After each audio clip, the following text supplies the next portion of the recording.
pessoal, vamos para a nossa terceira aula da disciplina Funções Elementares. Nesta aula, falaremos sobre função exponencial e logarítmica. Tá? Então, a programação da nossa aula, né, é fazer a modelação de um problema cotidiano com função. Né? No caso, nós vamos modelar um problema que, ao final, a gente vai conseguir resolver ela usando aí o conhecimento de logaritmo, né? E também de função exponencial, porque o modelo matemático da função exponencial. Depois nós vamos falar sobre a parte de potenciação, né, envolvendo aí um pouco de exponencial, como é que a gente calcula desde o número natural até chegar no número real. Em seguida falaremos sobre logaritmos e escalas de grandezas. E depois a resolução do nosso problema de modelagem, né, da nossa modelagem que a gente vai desenvolver, para que serve o logaritmo.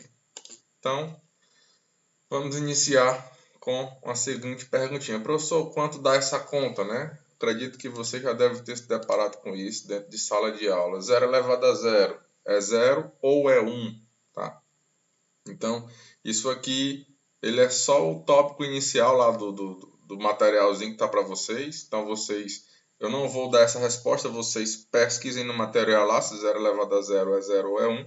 Ele dá uma abordagenzinha, inclusive ele faz utilizando o Excel, né? Então, é sugestivo. Eu estou botando isso aqui como uma sugestão para que vocês consultem o material, tá?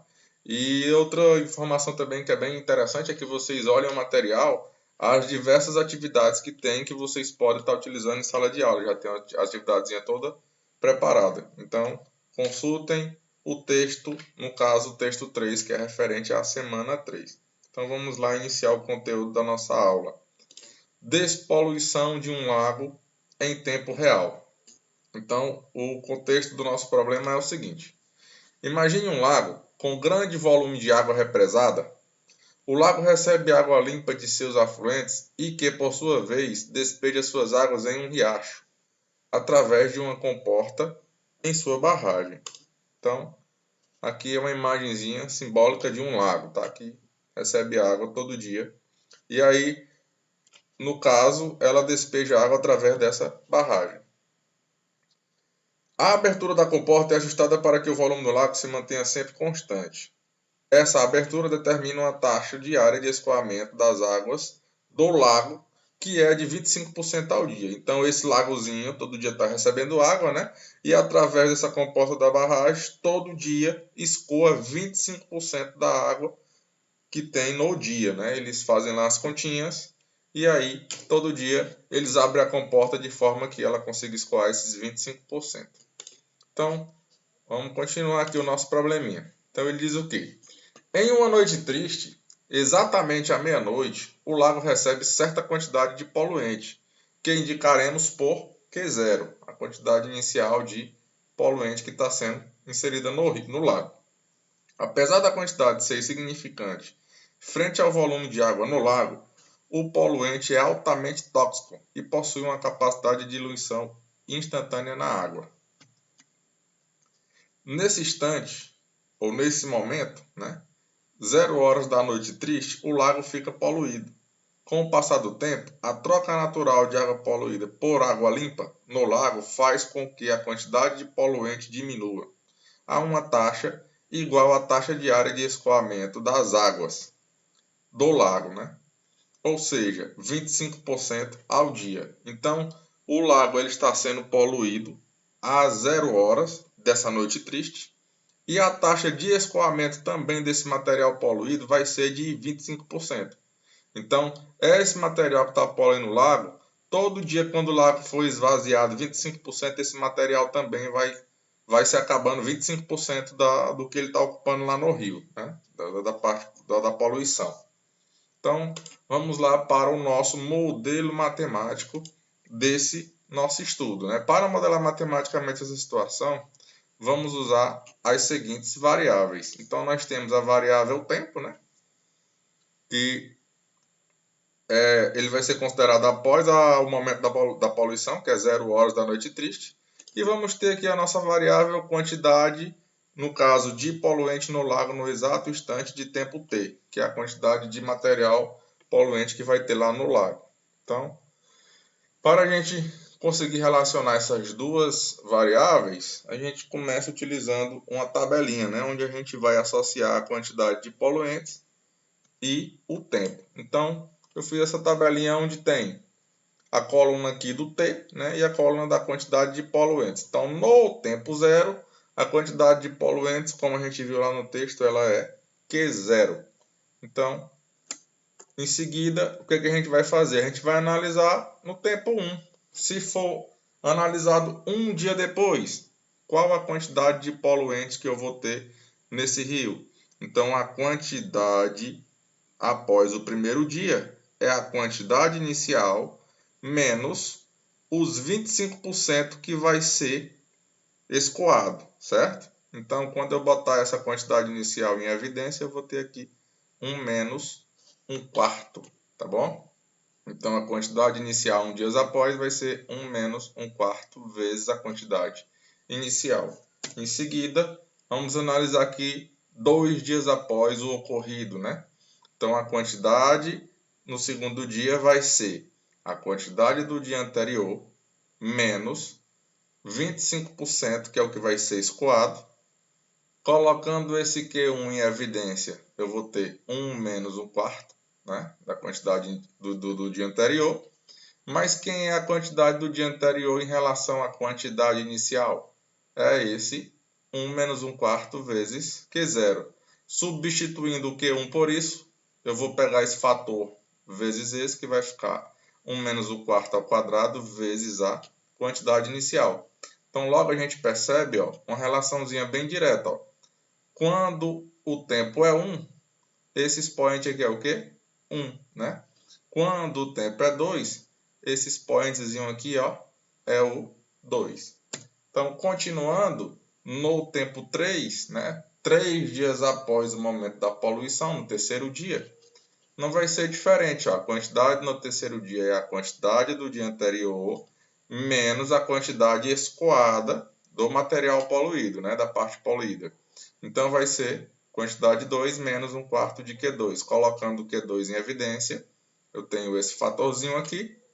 E aí, no lugar de Q2, eu vou substituir aqui, ó, por ele em função da quantidade inicial. Então, a gente vai ter aqui 1 menos 1/4 elevado a 3 vezes Q0. E aí, ó, como a gente viu, de acordo com o tempo, eu vou modificando esse expoente. Então, se a gente fosse generalizar aqui para N dias, eu vou ter que a quantidade em N dias é 1 menos 1/4 elevado a N vezes a quantidade inicial. Só que num lago, quando ele está poluído, não convém a gente fazer essa medição uma vez ao dia, né? Quanto mais a gente for medindo, fazendo monitoramento do lago, melhor. Então, preocupado com a poluição do lago, pensando em monitorar a quantidade de poluente mais de perto, deseja-se fazer K medições ao dia em intervalo de tempos iguais. Então, ao invés de fazer uma medição ao dia, seria mais interessante a gente fazer as medições de hora em hora. Então, eu faria aí K medições ao dia, eu faria 24 medições, porque são 24 horas em um dia, né? Então, por exemplo, a gente pode fazer o K igual a 24, e aí a gente vai medir de hora em hora. Ah, mas dependendo de algum fator técnico, seria mais interessante a gente medir aí por minuto. Então, o nosso K poderia ser 24 vezes 60. E aí nós teríamos as medições por minuto. E assim se analisa de acordo com cada dado técnico da região lá que vai ser feito o estudo. Então, aqui é só um caso hipotético, mas que a gente está modelando usando, no caso, que a gente vai obter a nossa função exponencial, tá? A gente não sabe qual foi o material que poluiu, então a gente não tem como dizer com precisão de quanto tempo tem que medir. Então, continuando, fazendo K medições ao dia, né? O volume de água escoado entre duas medições consecutivas corresponde a 1 sobre K do volume escoado ao dia, né? Então, se a gente for fazer 24 medições, o volume escoado vai ser proporcional a essas 24 medições. A cada hora que eu for medindo, foi escoado ali 1 sobre aquela quantidade de medições. Logo, a gente vai ter escoado aí 1 sobre 4K do volume total do lago, né? Então, vamos lá. A gente vai fazer agora a mesma relaçãozinha de acordo com as medições. Então, após a primeira medição de uma quantidade K, no tempo 1 vai ser 1 sobre K, tá? Logo, a quantidade do material no tempo 1 é a quantidade inicial, menos o que está sendo aqui a proporçãozinha do que está sendo escoado, que é 1 sobre 4K vezes a quantidade inicial. Colocando esse Q0 em evidência, vai ficar aqui 1 menos 1 sobre 4K vezes Q0. Então, após a primeira medição. E aí, de maneira análoga, nós vamos fazer a segunda medição, né? Que aí é 2 sobre K. A quantidade do tempo 2 é a quantidade do tempo anterior, menos o que vai ser escoado em relação ao tempo anterior. Coloca essa quantidade do tempo 1 em evidência. E aí, quando eu substituir a quantidade do tempo 1 por esse fatorzinho, a gente vai ter que vai ficar 1 menos 1 sobre 4K ao quadrado vezes Q0. E assim a gente faz para o tempo 3, conforme a gente fez nos slides anteriores. E aí a gente consegue generalizar, a gente consegue perceber que de acordo com a medição, aqui a gente vai alterando esse expoente. Então, para N, né, para a medição N, enésima medição, T é N sobre K, e a quantidade do material vai ser 1 menos 1 sobre 4K elevado a N vezes Q0, tá? Então, se a gente for medir com mais frequência ao longo do dia, a nossa relaçãozinha agora passa a ser essa. Então, o que é que a gente tem aqui de informação? Como eu tenho aqui que T é N sobre K, eu vou pegar esse Nzinho aqui e vou isolar ele para a gente deixar a nossa função em função do tempo, tá? Então, N, eu posso dizer que ele é T vezes K. Então, substituindo o Nzinho, né? Eu vou ter, porque isso aqui, né, de acordo com as minhas medições, né? O Nzinho aqui, de acordo com a quantidade de medições. Então, no lugar do Nzinho aqui, eu vou colocar o K vezes T, tá? Então, vai ficar a quantidade em função do tempo é 1 menos 1 sobre 4K elevado a K vezes T vezes a quantidade inicial. Transformando isso aqui numa potência de potência, né? Eu vou ter 1 menos 1 sobre 4K elevado a K, e aí tudo isso elevado a T, ok? Então vamos lá. A noção matemática de monitoramento em tempo real da poluição passa pela ideia de se aumentar indefinidamente o valor da frequência diária cada das medições, ou seja, quanto mais medição eu fizer, mais informação eu vou ter sobre aquela poluição naquele lago, né? Então, dependendo do contexto, é interessante medir de hora em hora, minuto em minuto, ou se for o caso, em segundo em segundo, milésimos de segundo em milésimos de segundo. Matematicamente, isso equivale à realização do seguinte limite, que é a quantidade do material em função do tempo, é o limite de 1 menos 1 sobre 4K elevado a K, tá? Isso fazendo o K tender aonde? Ao infinito.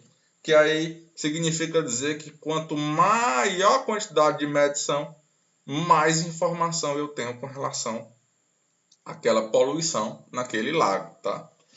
E aí, no caso, esse limite elevado a T vezes o Q0. E aí vem a pergunta: para qual valor a sequência de exponenciais, essa sequenciazinha aqui, se aproxima à medida que o K aumenta indefinidamente, né? Que o K vai se tornando muito grande. Então, essa sequência aqui está indo para onde? Está tendendo para qual valor? Então, para a gente conseguir visualizar para onde é que ela está indo, a gente, como no ensino médio a gente não tem visto o ensino de função, a gente pode fazer aí o uso do Excel, né? Então vamos fazer aqui o uso do Excel para a gente entender o comportamento dessa função à medida que o K está ficando muito grande, né? Então, o que é que eu fiz? Eu peguei aqui e botei uma tabelinha com os valores para K, né? K igual a 1, igual a 2, 5, e aí eu vou tornando o K cada vez maior, até que aqui eu cheguei no valor de 1 milhão, né?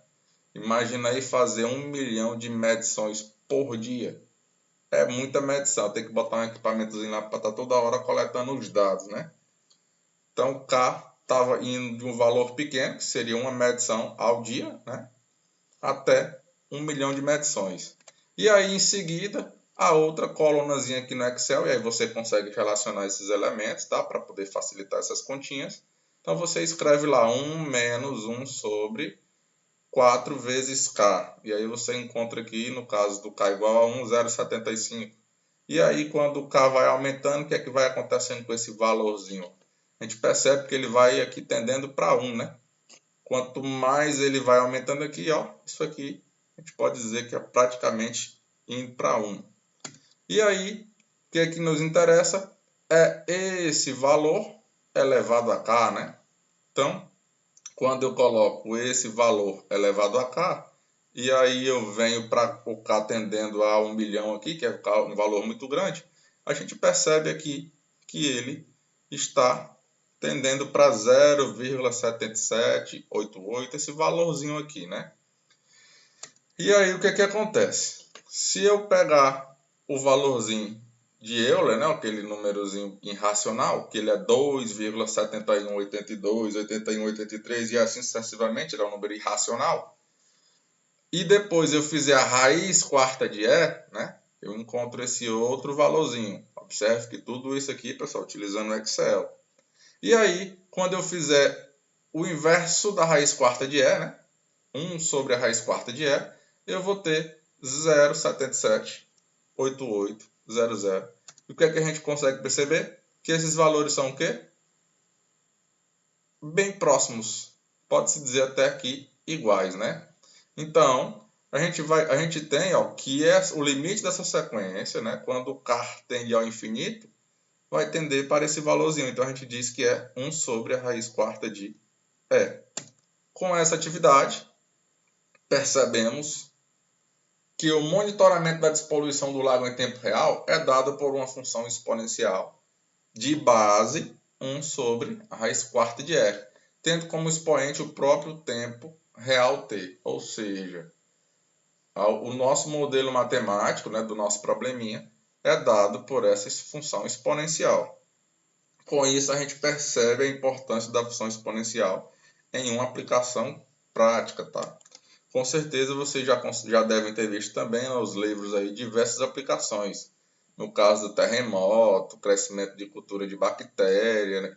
Na própria matemática financeira, quando a gente estuda juros compostos, entre outros. Então, aqui é mais um caso, tá?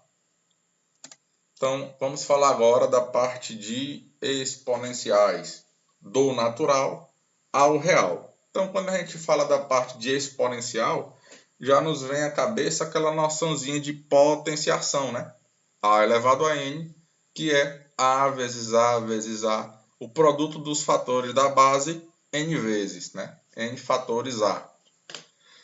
Essa operação de se multiplicar sucessivamente uma base tantas vezes quanto for o valor do expoente é que a gente chama de potenciação ou exponenciação, tá? Numa potência, a gente tem que esse azinho é a nossa base, o n é o nosso expoente e o conjunto a gente chama de potência. E essa operaçãozinha aqui é que é a nossa potenciação ou exponenciação. Quantas vezes você falou, né, ou já ouviu a seguinte expressão: no produto de potência de mesma base conserva-se a base e soma-se os expoentes, né? Então, quantas vezes a gente não já falou isso? Bem tradicional. Essa propriedade é a fundamental da potenciação, que é evidente quando os expoentes são números inteiros positivos, né? Ou a gente pode dizer que quando são os números naturais, né? Então, quando o m for 2, por exemplo, e o n for 3, aqui a gente vai começar tomando um exemplo, então a gente vai ter aqui, ó, a elevado a 2 vezes a elevado a 3. Pela nossa definiçãozinha lá de potenciação, eu tenho o A 2 vezes e aqui eu tenho o A 3 vezes. Que isso aqui tudo eu posso simplificar em o A, né? A vezes A vezes A vezes A vezes A 5 vezes. E aí que resulta em A elevado a 5. Né? De forma geral, a gente tem que, se o MN são inteiros positivos, né? A gente está saindo aqui ó, do natural e a gente vai chegar até no real. Então, são os inteiros positivos, são os valores positivos. Então, essa propriedade acontece normal. É a fundamentalzinha. Então, A elevado a M vezes A elevado a N é o conserva a base e somos os expoentes. Tá bom? E aí, o que é que acontece? Ao invés de ter só os números inteiros, a gente tem que expandir inteiros positivos. A gente tem que expandir agora para os negativos, né? Para poder atender ao conjunto dos inteiros como um todo. Então, a potenciação com expoentes negativos é definida de forma a garantir a validade da propriedade nesse novo conjunto de expoentes. Então, tomando m igual a 7 e n igual a menos 4, nós temos 2 elevado a 7 vezes 2 elevado a menos 4. Eu conservo a base e somo os expoentes, né? E aí eu vou ter aqui 7 mais menos 4 é 2 elevado a 3. Com isso, ó, eu posso pegar esse 2 elevado a 7 e trazer para cá dividindo. Então, eu vou ter que 2 elevado a menos 4 é 2 elevado a 3 sobre 2 elevado a 7.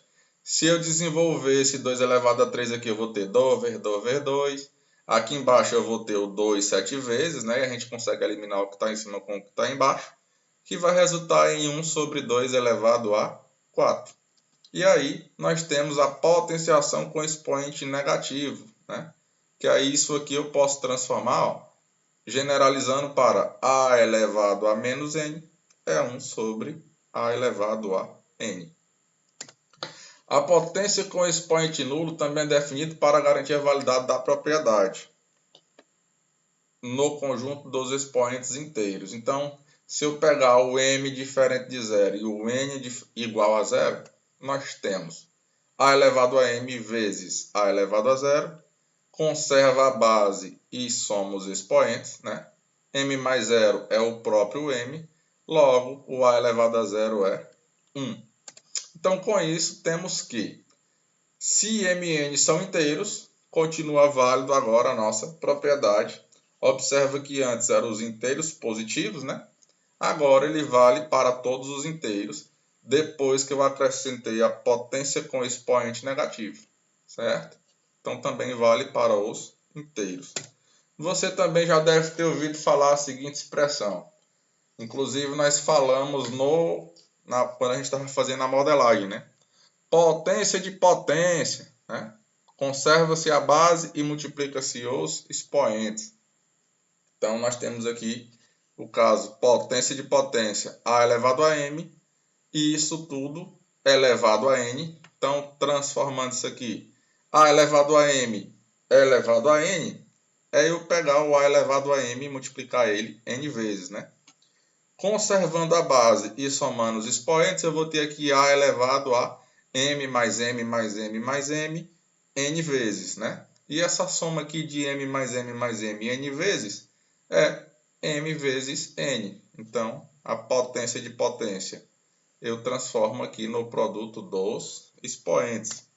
Essa propriedade permite estender a definição de potenciação a expoentes fracionários. Então, eu tenho aqui A elevado a P sobre Q, eu transformo isso aqui numa potência de potência, né? A elevado a 1 sobre Q elevado a P. Esse 1 sobre Q, por sua vez, a gente pode escrever ele aqui na forma de raiz.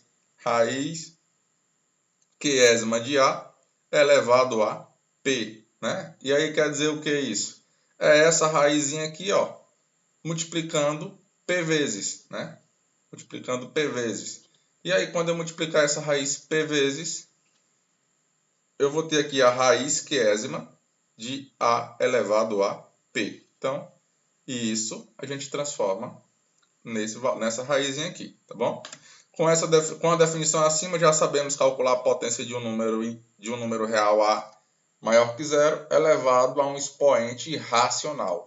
Então, a forma como a gente calcula uma potência com expoente racional, que pode ser escrito na forma de uma fração P sobre Q, com P e Q inteiros sendo Q diferente de zero. Por exemplo, calcular 2 elevado a 3 sobre 5, a gente faz o quê? A gente calcula primeiro 2 elevado a 3 e depois extrai a raiz quíntupla desse valor. Então, 2 elevado a 3 sobre 5 é a raiz quinta de 2 elevado a 3. 2 elevado a 3 é 8.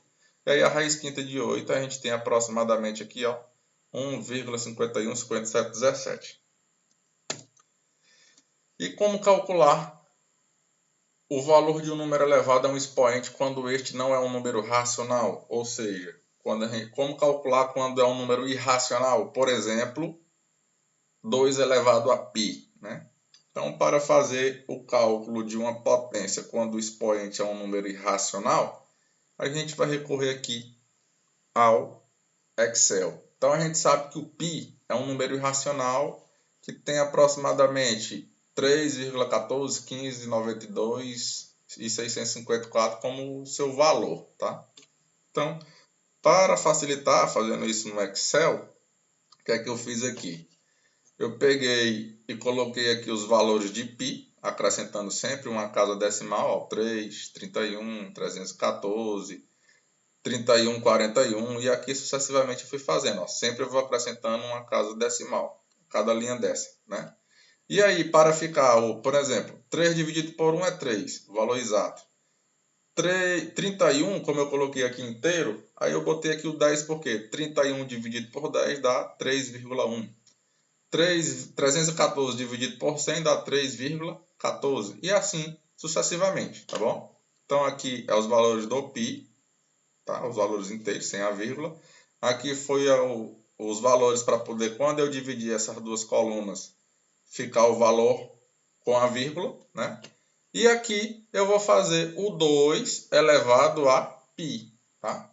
Então aqui eu coloquei 2 elevado a 3 dividido por 1, que no caso é 3, 2 elevado a 3, 8. E aí quando eu vou calculando para as demais, aí aqui eu tenho 2 elevado a 31 sobre 10, esse elevado a 314 sobre 100, e aí no Excel, para quem já tem a familiaridade, a gente tem um botãozinho aqui que a gente arrasta, né? Ele dá o valorzinho logo aqui da célula. O que a gente percebe? Você pode perceber, deixa eu pegar aqui um marca-texto, que a partir desse ponto, ele já começa a dar vários valores iguais, certo? Então, 2 elevado a π, né? Ele tem aproximadamente esse valorzinho aqui, 8,824977 e 827 e assim sucessivamente, porque ele também é um número irracional. Então, a gente viu como que calcula do natural até chegar até completar o número real, né? Que a gente viu do número racional e agora do número irracional, utilizando aí o Excel.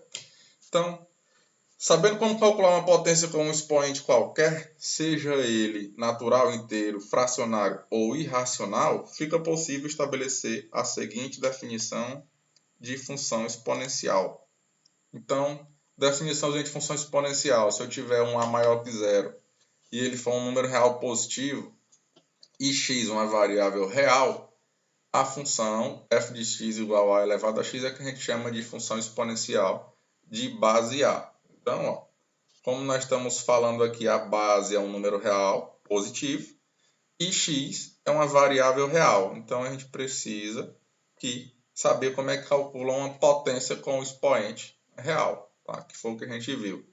Então, com o que a gente viu, a gente pode definir a função exponencial, sendo A um número real e um x um número real. Ela é uma função dada dessa forma: A elevado a x. Então, o domínio de uma função exponencial, eu coloquei aqui só os tópicozinhos para ser bem direto, é os números reais, o domínio, tá? Pode ser qualquer número real, e a imagem é os números reais não negativos, não nulos, tá? graficamente você consegue visualizar isso com facilidade. O gráfico de uma função exponencial, ela é estritamente crescente quando A é maior que 1. Então, eu tenho aqui o exemplo de um gráfico. Ó. Aqui é o comportamento de uma função exponencial. Quando A é maior que 1, ela é crescente. E é estritamente decrescente quando A está entre 0 e 1. Observa que A é um número real positivo. Então, ele, no caso, tem essas duas condições. Ou ele é maior que 0 e menor que 1, ou ele é maior que 1. De acordo com esses dois intervalos, a gente verifica quando ela é crescente e quando ela é decrescente. Então, no caso, quando A está entre 0 e 1, que é a nossa base, né? Ela é uma função decrescente. Então, basicamente, esses são os dois tipos de gráfico que a gente tem para a função exponencial. Então, aqui, você pode explorar mais ainda a questão de gráficos, né? Da função exponencial. No caso aqui, ó, foi feito 3 gráficos sobrepostos, dá para fazer no GeoGebra facilmente, né? No gráfico azul é o 2 elevado a x, e aí se você observar aqui, ó, quando x for 1, 2 elevado a 1 é 2, o gráfico vermelho é o e elevado a x, o gráfico verde é o π elevado a x. Observa que as bases aqui são os números irracionais, tá bom? O que você pode explorar mais ainda no gráfico de uma função exponencial? Lá no vídeo, quando a gente estudou a parte de função quadrática, você lembra que a gente fez a translação dos gráficos, né? Deslocamento para a direita, para a esquerda, para cima, para baixo, né? Deslocamento vertical. Então, você pode também adicionar parâmetros na função exponencial e verificar quando é que ela desloca para cima, desloca para baixo, desloca para a esquerda, desloca para a direita. Então, também você pode estar desenvolvendo atividades que explorem esse tipo de conhecimento. Deslocamento da função exponencial. Do mesmo jeito que a gente fez aqui. A análise dos gráficos da função crescente, né? O que é que a gente pode perceber, pessoal, aqui também antes de passar para frente? A gente percebe, ó, que quanto maior o valor da base, né? No caso, ó, 2, o E é 2 elevado a 71 aproximadamente, a gente já viu antes. O π, 3 elevado a 14. O que é que acontece? Ó? Quando é 2 elevado a x, ela tem essa curva. Quando a base é maior, que é no caso do E, ó, observa que ela cresce mais rápido do que essa azul. Também, quando é o π, que é maior ainda do que o E, ela vai crescer mais rápido ainda, né? Então, a gente percebe que quanto maior o valor da base, mais a função exponencial cresce, tá bom? Então, do outro lado aqui, eu peguei as funções decrescentes, tá? Então, aqui eu tenho a azul, né? 1 sobre 2. Eu tenho a vermelha, 1 sobre 3 elevado a x. E eu tenho a verde, 1 sobre 5, tá? Do mesmo jeito, vocês podem fazer as translações dos gráficos. O que é que a gente percebe aqui como característica nessas duas funções? É que todas têm esse pontinho aqui, ó, que é o ponto 0,1, como ponto de interseção da função no eixo y. Então, essa é uma característica da função exponencial. Ela sempre passa por esse ponto 0,1, tá bom?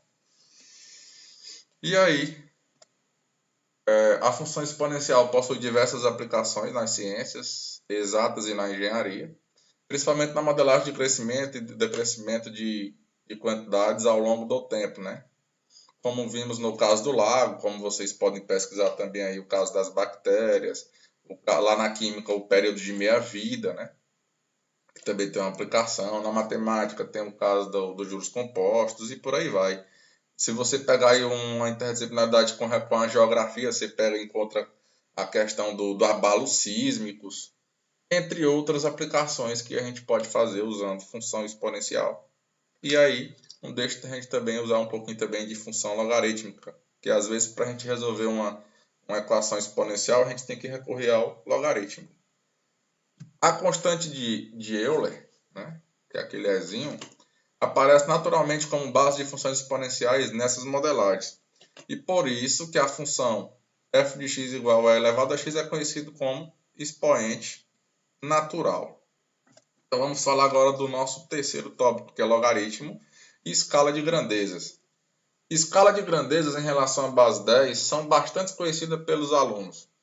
Palavras como unidade, dezenas, centenas, milhares, milhões e bilhões fazem parte do nosso cotidiano, porque é o nosso sistema numérico, né? Nosso sistema numérico ele é de um número de base 10. Assim como décimos, centésimos e milésimos.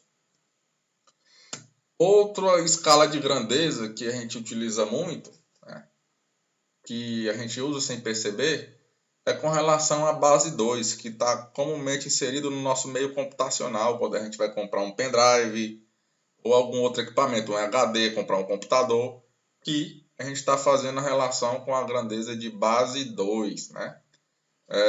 Lá quando a gente vai falar dos bytes, kilobytes, megabytes, gigabytes e terabytes. Então, é outra escala de grandeza que a gente utiliza muito.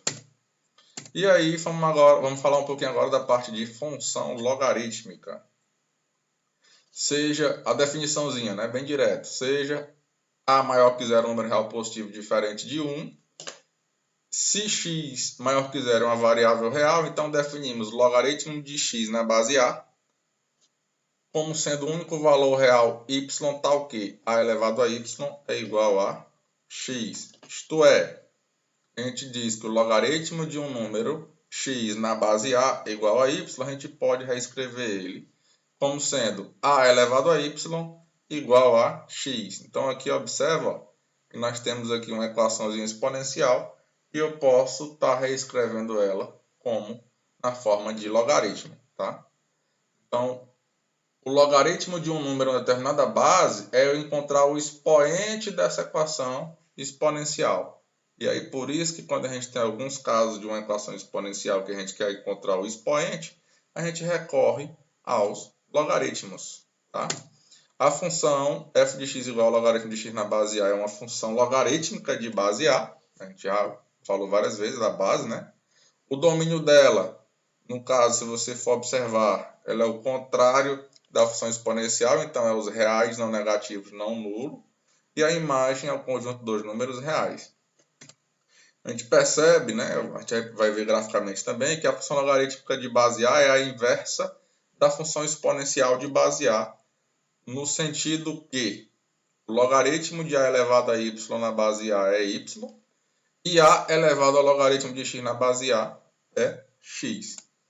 Então vamos ver aqui os gráficos da função logarítmica. No caso aqui a gente vai pegar os gráficos considerando que a base é maior que 1, tá?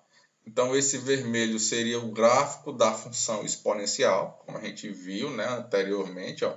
Ele vem crescendo aqui, passa pelo ponto 0,1 e aí ele continua o caminho dele aqui crescendo.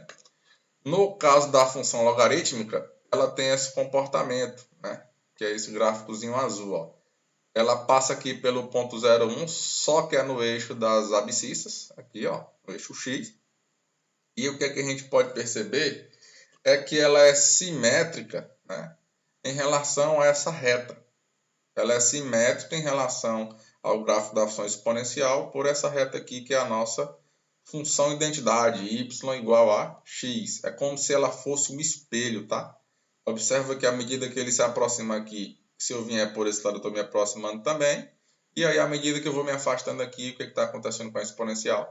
Está se afastando também. Então, a gente diz que o gráfico da função exponencial, da função logarítmica, no caso, a azulzinha, é simétrica em relação ao da função exponencial. E se eu fizer aqui o gráfico da função considerando a base é maior que 0 e menor que 1, eu tenho aqui o gráfico da minha função logarítmica exponencial, no caso é vermelho, exponencial decrescente, tá? E aí do mesmo modo, ó, ela continua sendo simétrica.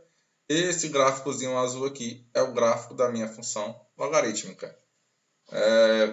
Com certeza vocês que já são formados professores sabem disso, então eu não vou ficar perdendo muito tempo não, senão a nossa aula se estende muito, tá? Então vamos para frente. E para que serve o logaritmo? Né?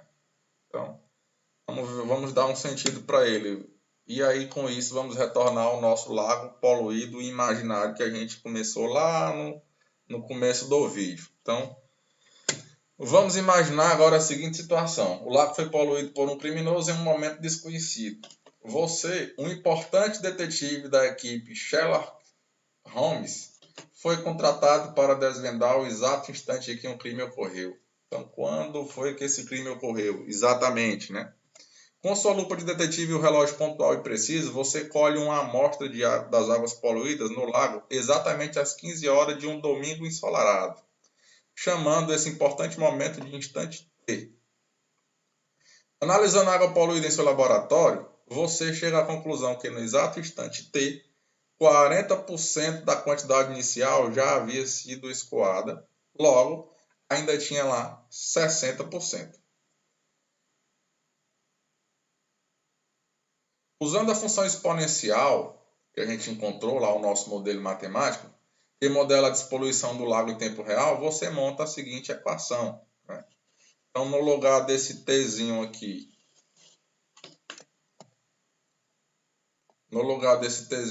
ó, eu vou colocar o T maiúsculo, né? E aí, passado esse tempo, qual a quantidade de poluente que eu ainda tenho? É 0,6 da quantidade inicial. Logo, eu simplifico aqui esse Q0 com esse outro Q0, e aí vai sobrar. No caso aqui, eu também estou fazendo aqui uma manipulaçãozinha aqui, nesse denominador, né? Estou escrevendo ele na forma de potência, que é elevado a menos 1/4 elevado a t igual a 0,6. Usando aqui a potência de potência, eu vou ter E elevado a menos t maiúsculo sobre 4 igual a 0,6. E aí, usando o conhecimento de logaritmo, né? Eu vou colocar aqui logaritmo desse valorzinho na base E, tanto de um lado quanto do outro. Logaritmo desse valor na base E, como a base do expoente é a mesma, como a base dessa potência é a mesma base do logaritmo, então tem as propriedadezinhas que não foram abordadas aqui, a gente viu que o valor, a gente sabe que o valorzinho é esse, né, menos t sobre 4, porque essas bases aqui se anulam, correto? E aí eu vou ter menos t sobre 4 igual a esse logaritmo.